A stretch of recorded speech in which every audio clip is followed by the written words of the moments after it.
자, 정리하겠습니다. 도심권, 색깔 똑같죠? 도심권 25년에서 28년 공급 부족, 전세 매물도 지금 거의 크게 감소하고 있다. 자, 그리고 동남권, 서초구, 강남구, 송파구, 강동구 25년, 28년 국지적 공급이 있으나 올해 지나면 많이 없다. 그리고 전세 매물 크게 감소하고 있다. 그리고 강동 13,000호 입주장, 지금 올림픽파크폴에 온 13,000호 입주장 여러분은 어떨 것 같으세요? 지금 여기에 13,000호 자그마치 이미 그 영향은 끝난 지가 한참 됐습니다, 여러분. 폭등하고 있어요, 전세가. 강동 이미 끝났어요. 한참 전에 끝났어요, 여러분. 네. 자, 그리고 서부권 마포구, 서대문구, 은평구 가장 없었죠, 공급이. 여기 이 도심권과 함께 역대급 공급 부족이고 전세매물 크게 감소한다. 자, 그리고 서남권 마찬가지로 공급 부족이고 광명에 1만 호 입주. 지금 광명은 여러분 뭐다? 대박앤세일이 곧 끝나가고 있다. 네. 혹시 광명에 내 집만 하시면 지금 하십시오. 대박앤세일 기간이 끝나가고 있습니다. 네. 자, 우리 지금 가격적인 부분, 공급적인 부분, 그 다음에 정책적인 부분 모두 살펴봤죠? 그러면 과연 돈의 양이 늘어날 건가? 우리 앞서서 간단히 설명드렸죠. 필연적으로 아마 돈을 많이 풀 겁니다. 경기 부양을 위해서. 왜냐? 내가 대통령이 됐어. 그러면 뭔가 경기를 막 살려냈다는 소리도 듣고 싶고 막 하고 싶잖아요. 그럼 그걸 뭘로 살려내야 돼? 돈을 풀어내야 살려내잖아. 네. 자, 그런 상황이고, 자, 지금 금리는 미국이 지금 계속 내리고 있고, 지금 올해 5월달, 그리고 10월달인가요? 그때 우리 아마 금리를 두 차례 내릴 거라고 봐요, 저는. 0.25%씩. 그러면 0.5% 내려가겠죠? 그러면 우리 연말에는 얻어? 2.25%.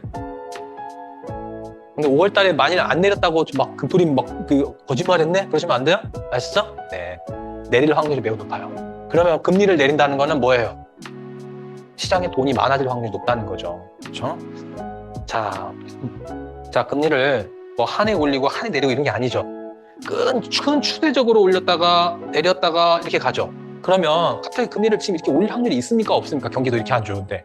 그럼 여기도 막 금리도 마찬가지로 파란색이 우리나라 금리예요. 이렇게 갔다가 이렇게 또 가지 않을까요, 나중에? 네, 그러면 당분간 내년, 내후년 정도는 금리를 내리거나 횡보할 확률이 매우 높다. 네.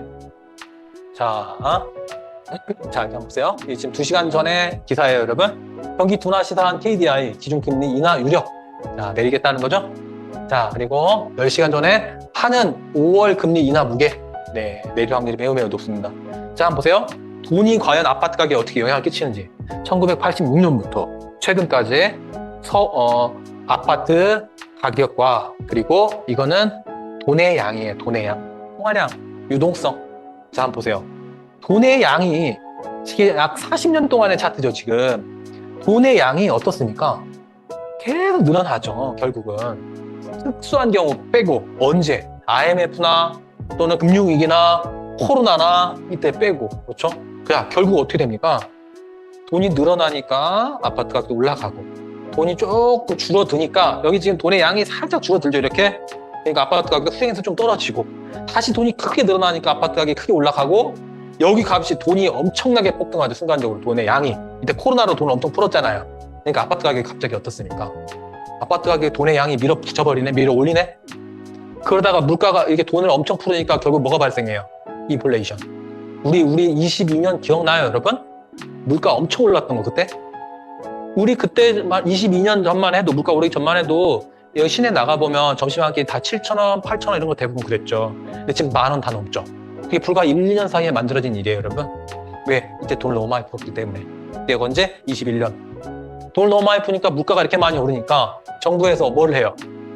금리를 엄청 올렸잖아요. 0.5%에서 3.5% 한 방에 올렸잖아요.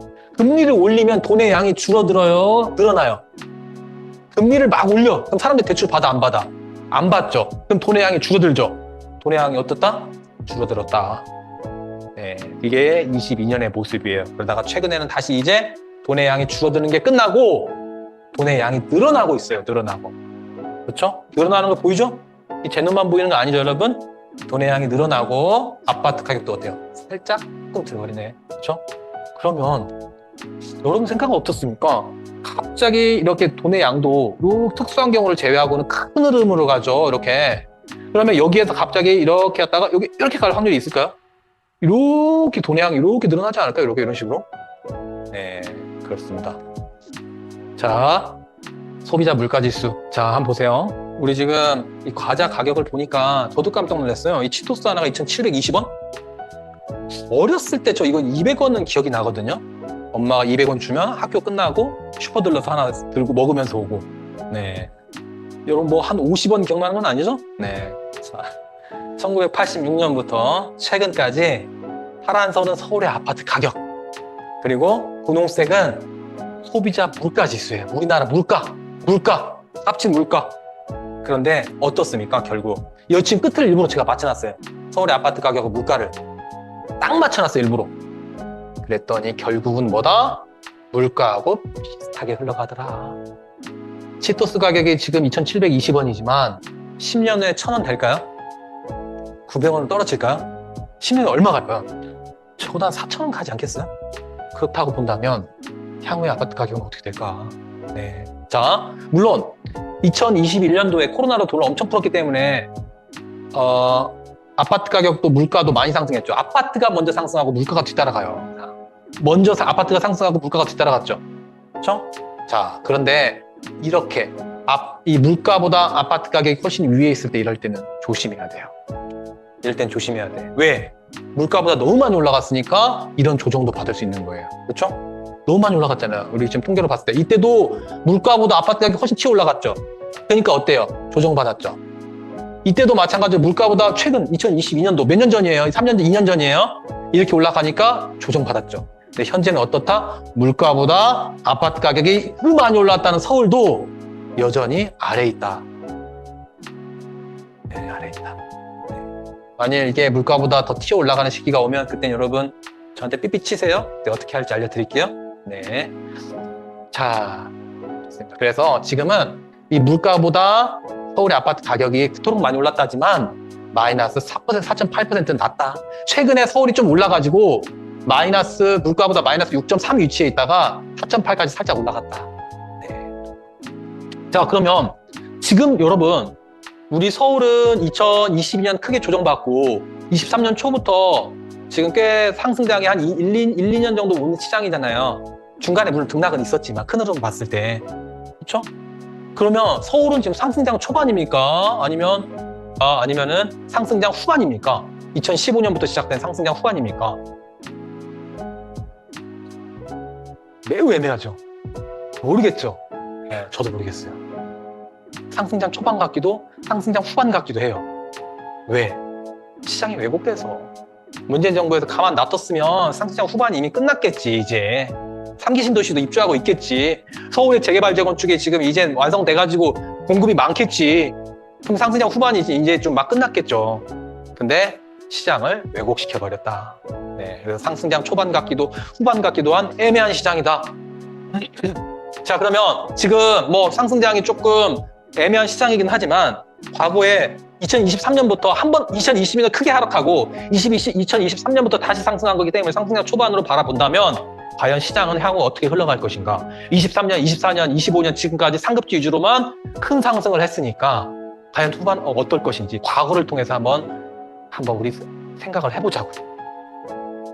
자, 2017년부터 2019년까지 서울의 과거, 전에 상승장 초기예요. 전에. 그리고 2020년부터 21년까지 서울의 상승장 후반부. 서울 상승장의 상승장 사이클의 상승장 초반부, 후반부예요. 자, 보세요. 이때 상승장 초반부는 빨간색이 많이 오른 거고, 주황색이 그 다음 많이 오른 거고, 노란색이 그 다음, 파란색이 덜 오른 거예요. 가장. 어때요? 지금은 모습하고 유사하죠? 광진구, 성동구, 용산구, 강남구, 송파구 모두 65% 상승. 65% 상승했다는 거예요. 3년 동안 65% 상승의 초반에. 근데 반대로 강북구 30%, 은평구 35%, 금천구, 관악구 35%, 43%. 상급지 위주로, 상급지는 대략 60% 선은 올랐고 중하급지들은 30% 올랐죠. 상승한 초반에. 그렇죠? 지금하고 유사한 느낌이죠. 그렇죠? 그래서 상승한 초반에는 이 코어 중심으로 상급지 위주로 많이 오르더라. 그런데 2020년을 넘어가 버렸더니 어때요? 오히려 빨간색이 어디에 있어요? 다 외곽에 있죠. 그렇죠? 자, 오히려 서초구 30% 상승, 강남구 28% 상승, 송파구 34% 상승했어요. 상승량 후반부에. 근데 도봉구 63%, 노원구 60%, 그리고 뭐 이런 어디냐 강서구 같은 데도 47% 이렇게 상승을 했어요. 바뀌었죠. 여기는 상승장 초반에 상급지가 60%대 하급지가 30% 상승을 했다면 상승장 후반 때는 상급지가 30%, 중하급지가 60% 상승. 그렇죠?